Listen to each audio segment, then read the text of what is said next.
O que um colar de ouro maciço com o rosto do Pablo Escobar, milhões de seguidores no Instagram e, tipo, um pão na chapa de uma padaria de bairro no litoral paulista têm em comum? Nossa, historicamente a resposta seria absolutamente nada, né? Exatamente, nada. Mas a realidade tem sido bem mais estranha que a ficção ultimamente. E bom, nos documentos e reportagens recentes, baseados naquelas apurações do G1, a gente descobre que essa é, incrivelmente, a receita exata usada para operar uma máquina de lavagem de dinheiro gigante. Gigante mesmo. Estamos falando de um esquema que movimentou mais de 1,6 bilhão de reais. É muito dinheiro.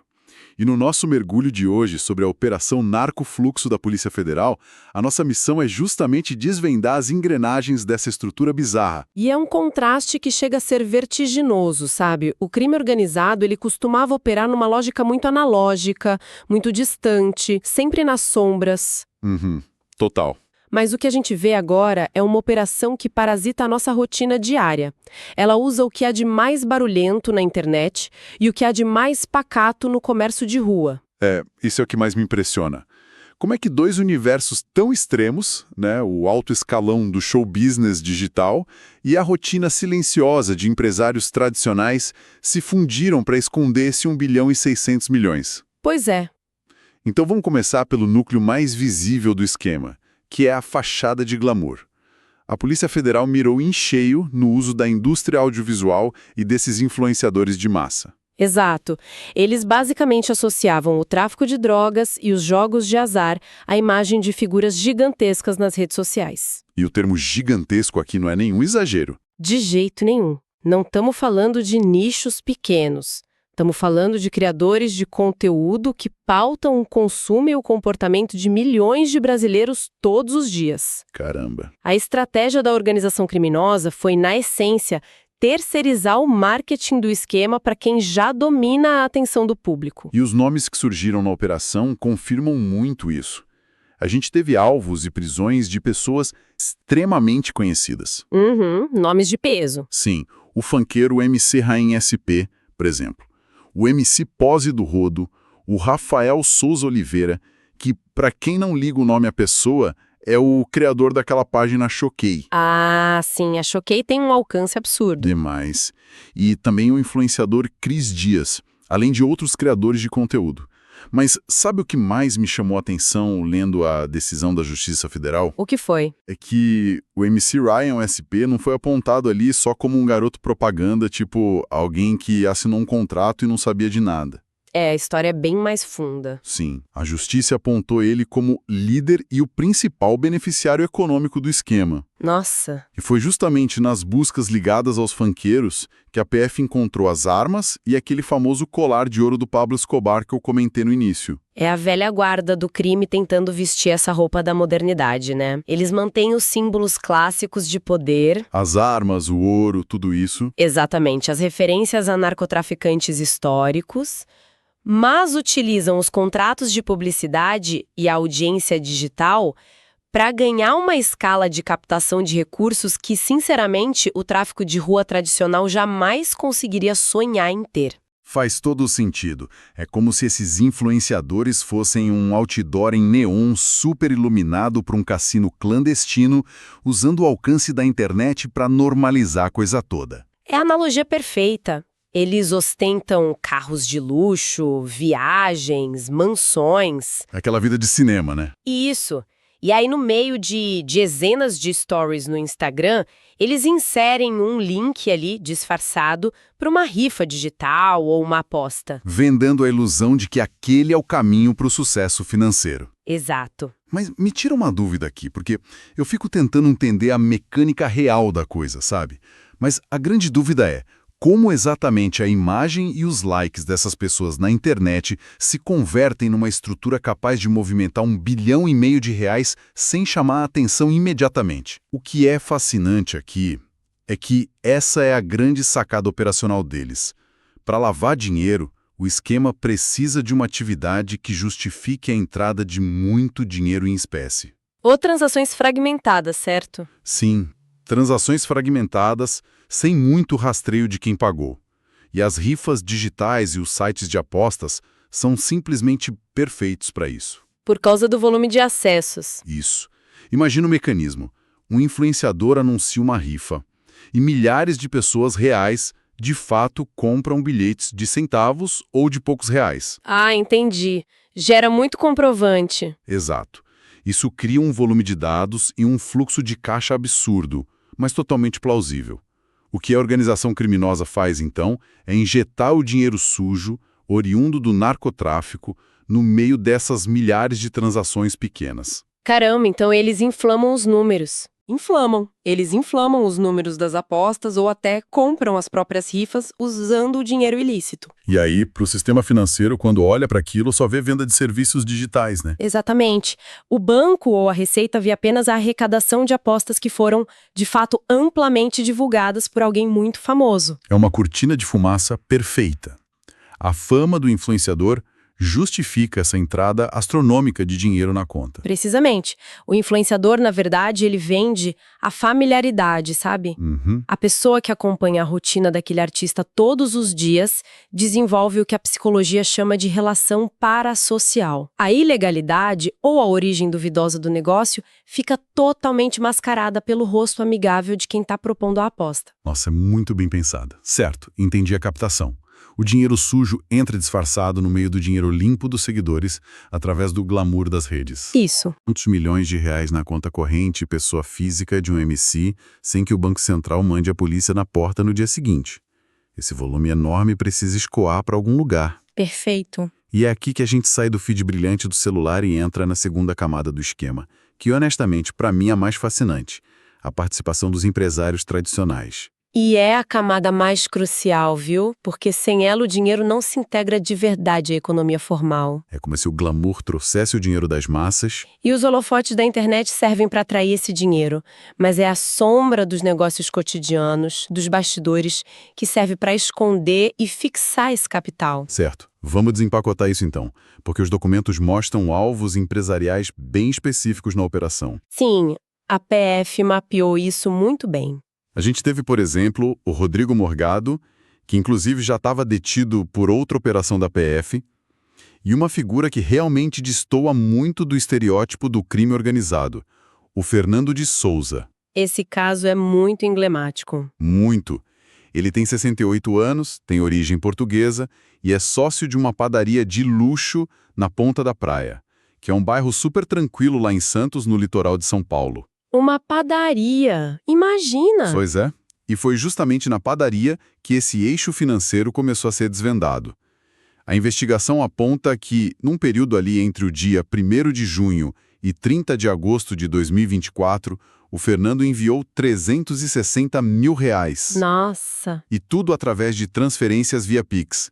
Foram 16 transferências. É muito dinheiro em pouco tempo. Muito. A defesa dele, o advogado Armando de Matos Júnior, preferiu não dar muitos detalhes para a imprensa, citando que seria uma questão de lealdade ao juiz, né, por causa do sigilo processual da investigação. É padrão nesse tipo de caso. Mas a atenção da Polícia Federal nessas contas não foi nenhum acaso. Não. Não.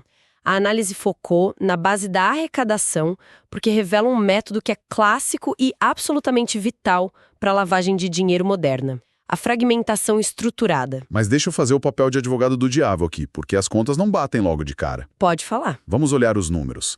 360 mil reais enviados em 16 transferências de Pix durante 3 meses. Isso dá uma média aí de uns 22 mil reais por Pix.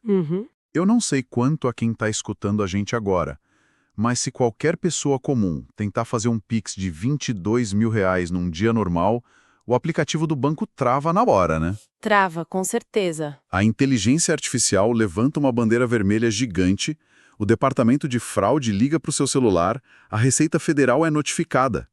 Como é que o dono de uma padaria consegue fazer isso dia sim, dia não, sem que as autoridades derrubem a porta dele? É uma ótima pergunta. E a resposta está na grande diferença entre o banco da pessoa física e o banco da pessoa jurídica. É exatamente por isso que o esquema precisa usar empresas tradicionais à fachada. Ah, os limites são diferentes. Totalmente diferentes. Uma padaria de luxo não opera como a conta pessoal da gente. Imagina o fluxo de caixa real de um negócio grande desses. Eles compram farinha importada em grande escala, Maquinário industrial para panificação que custa centenas de milhares de reais. Verdade, um forno industrial é caríssimo. Eles pagam fornecedores enormes de laticínios, gerenciam a folha de pagamento de dezenas de funcionários todo mês. Então, para o algoritmo do banco, uma padaria movimentar 20 ou 30 mil reais num único Pix não é uma anomalia gritante. É só o custo diário de se fazer negócios. Entendi. Eles usam a complexidade contábil de uma empresa real como escudo. Mas, ainda assim, como eles justificam essas transferências de 20 mil reais se, digamos, houvesse uma auditoria na padaria? Eles não podem simplesmente colocar na descrição do recibo do Pix que é dinheiro do tráfico. E, de forma alguma, é aí que entra a contabilidade criativa, a emissão de notas fiscais frias e os contratos de gaveta. Os famosos contratos fictícios. Isso. O dinheiro entra na conta da padaria, talvez até disfarçado como parte do faturamento diário superestimado. Tipo, eles misturam o dinheiro ilícito das apostas com o dinheiro limpo do pãozinho quente vendido no balcão. Fica impossível separar um do outro. Fica.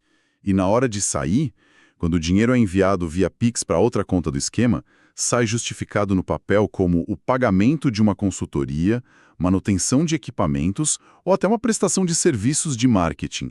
Eles usam a padaria como um vaso capilar para fragmentar os valores. Caramba! Isso me faz pensar numa imagem bem clara, uma analogia. É como tentar passar uma tonelada de areia por uma daquelas catracas de segurança de um prédio comercial. Adoro essa analogia, né? Se a gente tentar empurrar o caminhão de areia inteiro de uma vez, a catraca trava, os alarmes disparam e a equipe de segurança chega na hora. Sem dúvida. Mas se o esquema contrata centenas de pessoas diferentes para passarem por essa mesma catraca todos os dias, cada uma levando só um punhado de areia no bolso do paletó, em alguns meses a tonelada inteira está do outro lado e a segurança não percebeu absolutamente nada de errado. É uma analogia excelente. Resume perfeitamente. E no mundo financeiro investigativo, a gente chama isso de smurfing. Smurfing, tipo desenho animado? Exatamente, porque são várias pecinhas pequenas trabalhando juntas para mover algo gigante. O Pix foi criado no Brasil para dar agilidade à economia, para que a população pudesse transferir valores instantaneamente, 24 horas por dia, de forma fácil. O crime organizado apenas internalizou essa tecnologia. Os empresários tradicionais realizavam essas centenas de transferências médias justamente para ficarem abaixo do radar de detecção do COAF e das travas automáticas dos bancos comerciais. Cara, isso é engenhoso de um jeito assustador. Mas isso me levanta uma outra questão logística muito forte. Pode mandar. Voltando àquela metáfora da areia.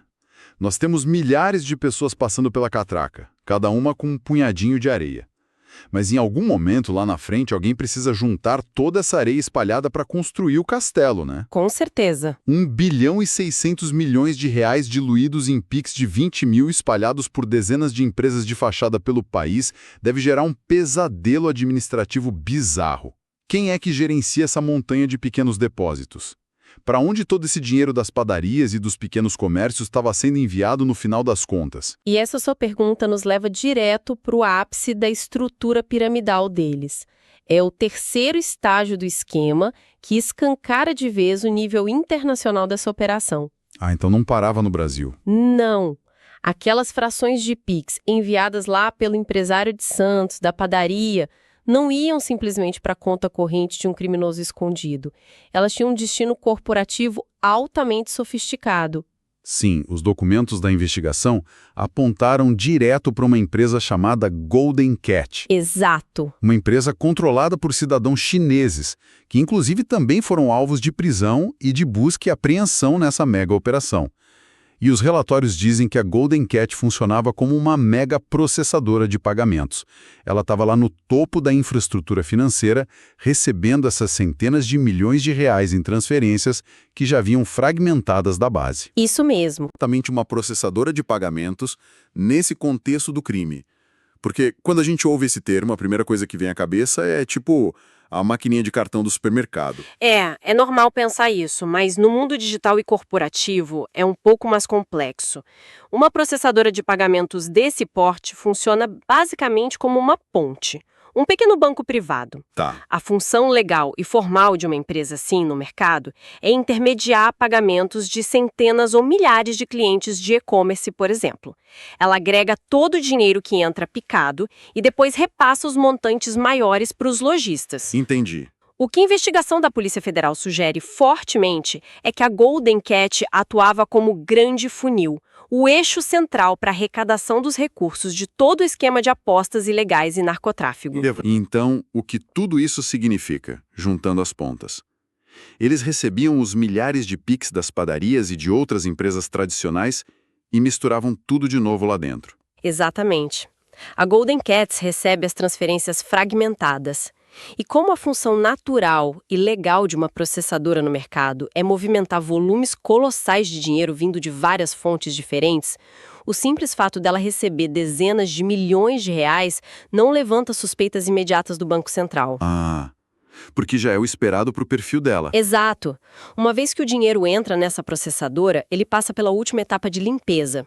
A processadora consolida esses fundos bilionários e os envia para os líderes do esquema lá na ponta final. E fazem isso de um jeito que parece legal. Totalmente disfarçado, através de mecanismos que parecem lícitos para o sistema, como, por exemplo, distribuição de lucros entre sócios, remessas internacionais justificadas como pagamento por serviços em nuvem, ou simplesmente transferência para outras contas corporativas em paraísos fiscais no exterior. É literalmente uma lavagem industrial. Nossa, agora a escala de tudo isso que a operação revelou faz total sentido na minha cabeça. É literalmente uma linha de montagem da lavagem de dinheiro com 3 andares muito bem definidos, né? Sim, perfeitamente definidos. No andar de cima a gente tem a atração. O influenciador, o funkeiro, eles usam o carisma, o colar do Pablo Escobar e as redes para fisgar o seguidor pelo estilo de vida. Eles sugam o dinheiro de milhares de pessoas com promessas de riqueza rápida nas rifas. A isca perfeita. E aí no andar do meio entra a camuflagem. As empresas de fachada, os negócios de bairro, a padaria, eles pegam esse volume bruto, misturam com despesas operacionais falsas e fragmentam o dinheiro em milhares de PIX, usando a credibilidade de um CNPJ antigo e ativo. E finalmente, no térreo, ou talvez a gente devesse chamar de cobertura empresarial, vem a consolidação. A mega processadora de pagamentos internacional absorve toda essa fragmentação e emite o pagamento final limpo, todo de uma vez, já devidamente disfarçado de fluxo financeiro corporativo legal. Se conectarmos isso com o quadro geral, fica claro o tamanho do desafio para o Estado. É por isso que desmantelar algo tão ramificado exige uma força-tarefa sem precedentes. É uma mega operação. Sim. Para você ter ideia, a 5ª Vara Federal lá em Santos precisou expedir 90 mandados judiciais entre buscas, apreensões e prisões. A operação atingiu 8 estados diferentes, mais o Distrito Federal, além de determinar o sequestro de vários bens milionários. É um trabalho de inteligência absurdo. E o que a Operação Narcofluxo escancara de vez é que a lavagem de dinheiro hoje não é feita apenas com malas de dinheiro em espécie. O crime moderno é um parasita das inovações financeiras legais. Eles usam as plataformas de streaming, as redes sociais e o Pix contra o próprio sistema. Ferramentas que foram criadas para integrar as pessoas e facilitar a economia se tornaram as armas mais eficientes da lavagem de dinheiro hoje. Pois é, isso desconstrói completamente aquela ideia que a gente tem sobre o impacto positivo da tecnologia, né? A gente celebra a conveniência de fazer um Pix em 5 segundos, ou de ter plataformas que conectam a gente a milhões de pessoas. É o lado sombrio da inovação. Total. A inovação tecnológica agilizou a vida nos 2 lados da lei. O crime organizado não precisa mais fazer reuniões secretas em becos escuros trocando maletas de dinheiro de mão em mão. Um casamento perfeito entre a superexposição do show business digital para captar os recursos das massas e a discrição da contabilidade criativa de empresas tradicionais para pulverizar tudo isso. Cara, criou uma barreira quase impenetrável. E isso exige uma evolução urgente, sabe? Por parte das autoridades. Os sistemas de detecção e inteligência artificial dos bancos precisam entender que o perigo não está mais só naquele indivíduo isolado com histórico criminal. O perigo está nas anomalias das redes. No cruzamento de dados. Isso, no cruzamento de dados entre o engajamento astronômico de uma página de fofoca na internet e o fluxo de caixa repentino de uma panificadora na esquina. É a conexão improvável que denuncia o crime. O que, aliás, nos deixa com um pensamento bem provocativo para encerrar a nossa análise de hoje. A gente vive grudado nas telas, né? O tempo todo. A gente rola o feed, vê anúncios de rifas e apostas ali no meio, entre a foto de um amigo e um vídeo engraçado. A gente paga o café na padaria da esquina com um Pix gerado por um QR Code. Nossa rotina normal. Exato. Mas se a base, a sobrevivência e a camuflagem perfeita de um esquema que movimenta quase 2 bilhões de reais depende tão intimamente dessas milhares de transações financeiras pequenas e da nossa atenção diária nas redes sociais, até que ponto a nossa própria hiperconexão não está servindo como a fachada perfeita? É uma pergunta pesada. Muito. A gente pode estar servindo de escudo protetor para o crime organizado operar bem sob os nossos narizes sem que a gente perceba. O narcotráfico e a lavagem de dinheiro não estão mais escondidos na selva ou nas sombras. Eles estão operando às claras, disfarçados nas notificações do nosso celular e no cheiro de pão quente do comércio vizinho. É uma mudança de paradigma completa. O crime não precisa mais se esconder ativamente se ele consegue se disfarçar perfeitamente de rotina. É assustador, mas é a realidade documentada.